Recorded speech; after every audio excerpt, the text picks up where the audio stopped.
I'm curious to see if you guys have had this going on in your neighborhoods as well. So, a couple days ago, for the second time, I had an interaction with a fentanyl awareness entity. The first time was with one person. She seemed nice. Gave her a hug. Gave her a cereal bar that I got in the store when I came back out, and had a nice conversation about my experience with people, and myself included, that have had bouts with, I suppose it's addiction, um, or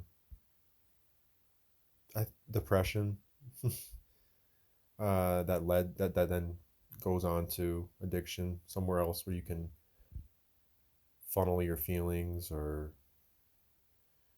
delude yourself into fantasies of stupor or grandeur.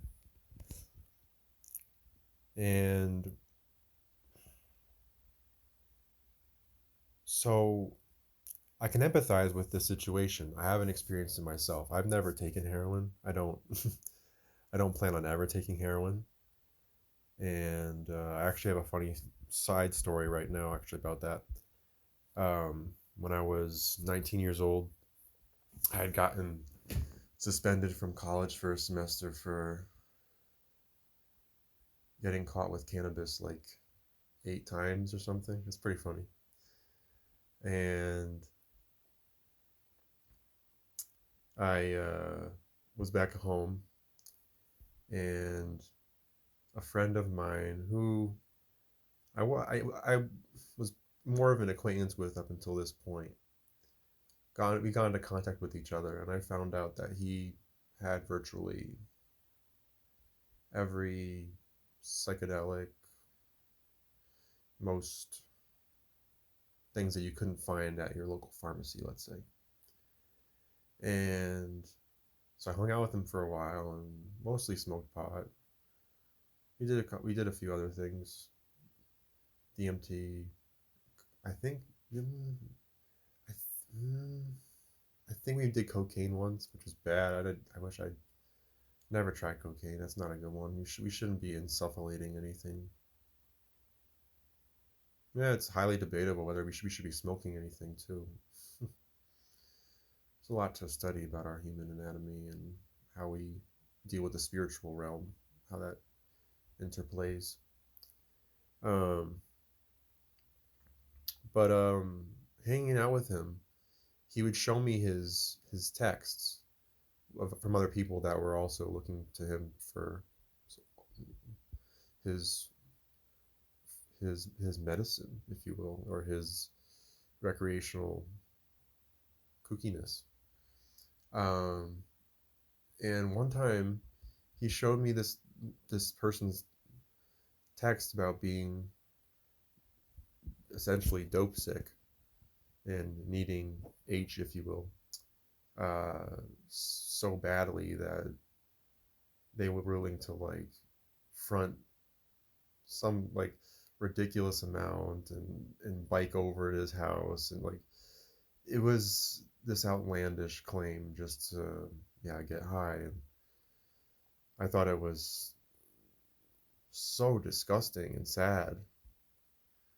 But then he turned around and asked me if I wanted some, and I looked at him and I was like, "You've been hanging out with me this whole time, and you don't like have a read on anything." It just felt so cold for him to say that, and I was like, "No, of course not. Like, duh. Like, you just talked about this dope sick person, and you just want me to join him? No thanks." So this person, we had a few interactions. Most every single one was at his house, and we were getting high, and it wasn't much outside of that. So say that what it, be that as it may, I thought our conversations were decent, and we had a decent interactions. This person's a free martin, and this person supposedly overdosed.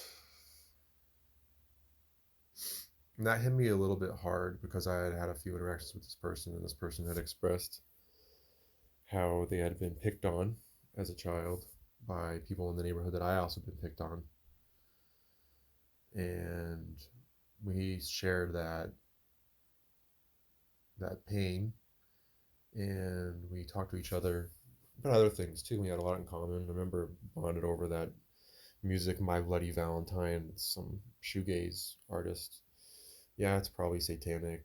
I didn't know better back then. I don't really listen to them anymore, but it's mostly ambient. So just cool guitar, whirring guitar sounds, and I don't know. I had good experiences with him, but supposedly he overdosed a couple years after that, um, and that was my.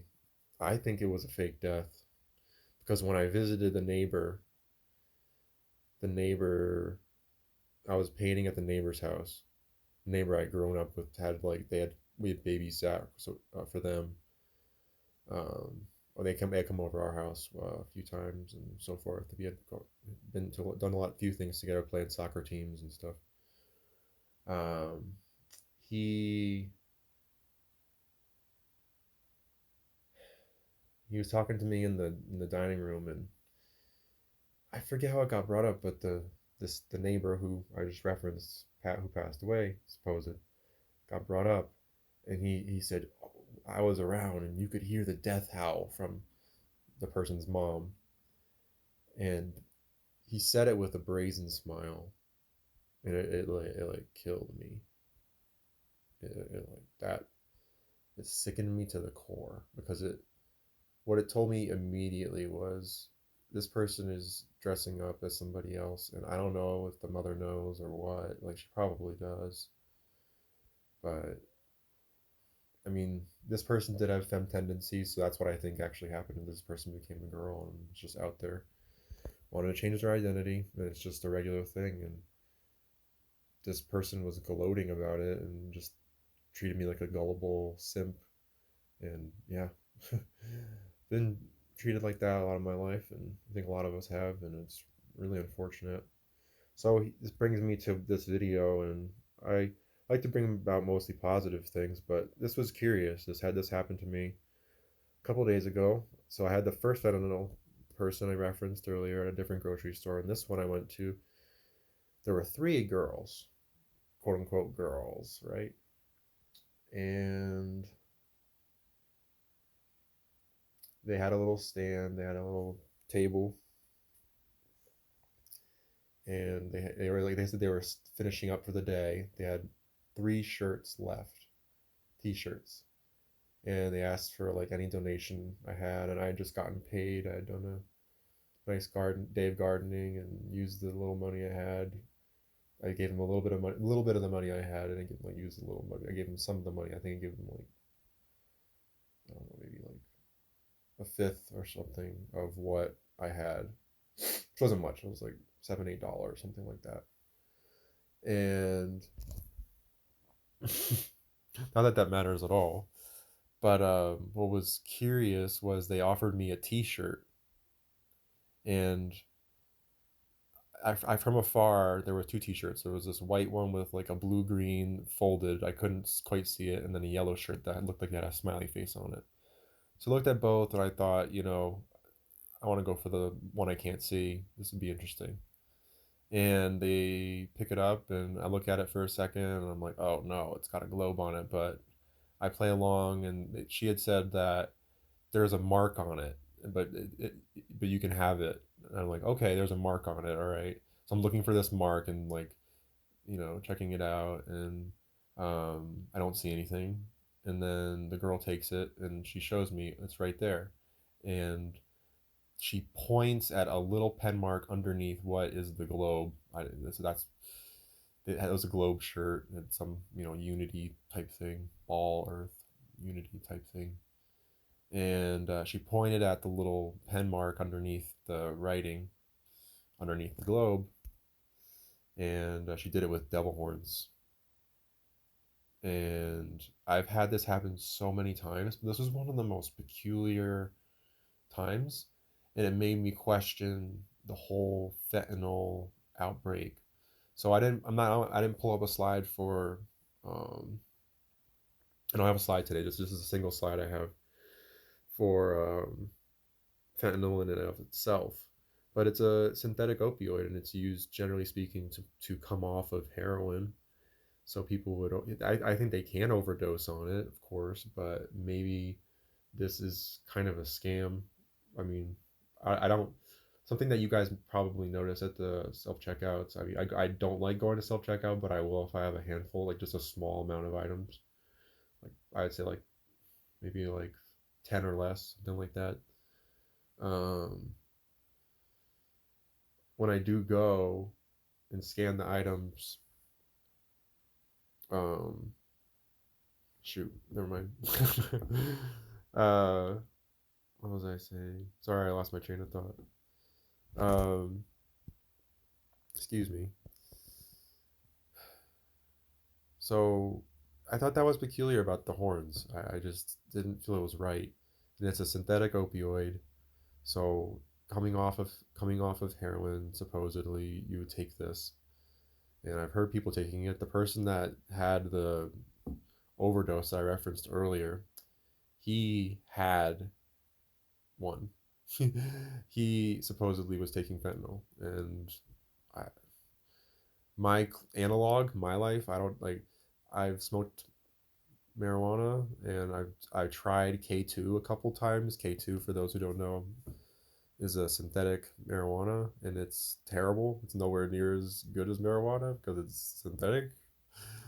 And that's generally my rule of what I have to say in a future video about entheogens and psychedelics and which ones that you can lean on a little bit more. If you are grounded and are in a good setting with good people, they can be wondrous experiences full of brilliant insights and deep understanding. And I've had great, amazing times. But the ones I'm referencing are from the earthen derived entheogen psychedelics, a la mushrooms, DMT. Even though it's a complex process to make it, it's dream fuel. I mean, it's very interesting.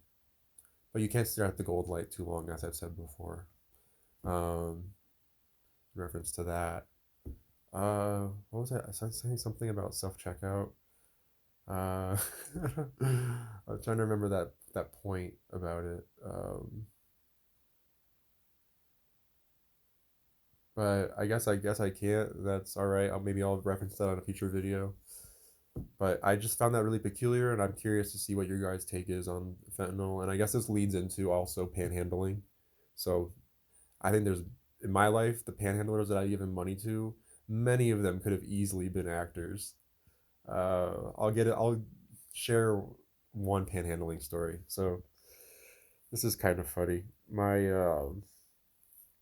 My mom, my my partner, and my daughter, a couple years ago now, were it was in the wintertime. We were leaving.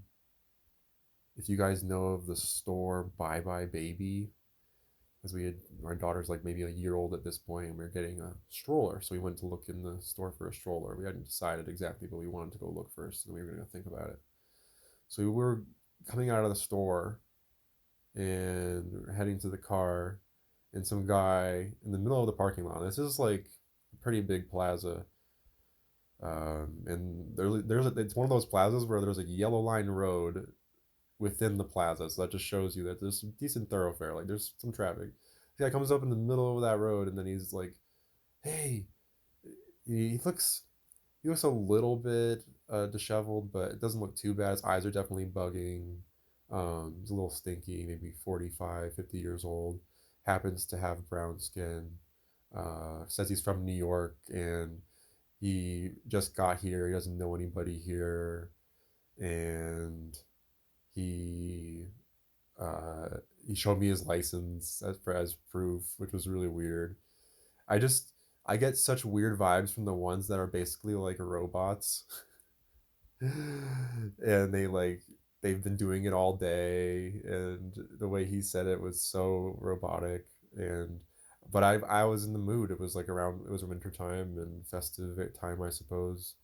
It's not going to be as much going forward in my life, I don't feel, but looking back, Yeah, at that time it was more festive, and he or I hope it's more festive. I hope my life continues to be festive around that time. But given my thoughts regarding Christmas, and you can see what I'm getting at. So I give him like $20, and I remember feeling like this guy, man, he could be doing this all day, and like half of his are hits or something, and it's just being confident enough to do it. I canvassed. I don't know if I think I've relayed on this channel before. Yeah, I've canvassed, and that's a little different. Usually, you're working for a cause, and it's a little more respectful, I suppose, than panhandling. Um, but yeah, I'm highly skeptical of it. And purple and orange here, I'm highly skeptical of this fentanyl. Uh, these people that are out there trying to fight against these drugs. And well, the reality is, it's a good thing. It is a good thing, but it's like I don't want to have to pay you. And obviously, they didn't ask for it, but I just found it really odd that she threw devil horns. So maybe I did, yeah. Maybe somebody can help me out with this. I don't know what's going on there. All right. Well, you guys have a good evening, a good morning, good day, and let me know what you think about this fentanyl outbreak, and if it's as legitimate or they're just basically taking our money and the little money that we do have in Babylon. It's another little tax along the way. Soon there'll be standing violations and so forth. I don't. Yeah, I'm not gonna end this on a bad note. So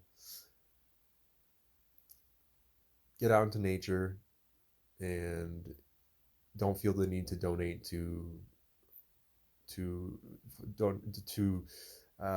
charities and so forth, even if it's for a good cause. If you see hand signage, so I had already donated before I saw this hand signage, but had I seen this before, I would not have. And it's it's just the lowest of low, but the signs and symbols are there, and we've got to be aware of them, or we'll trip up. So, hope you guys have a wonderful day. Talk to you soon.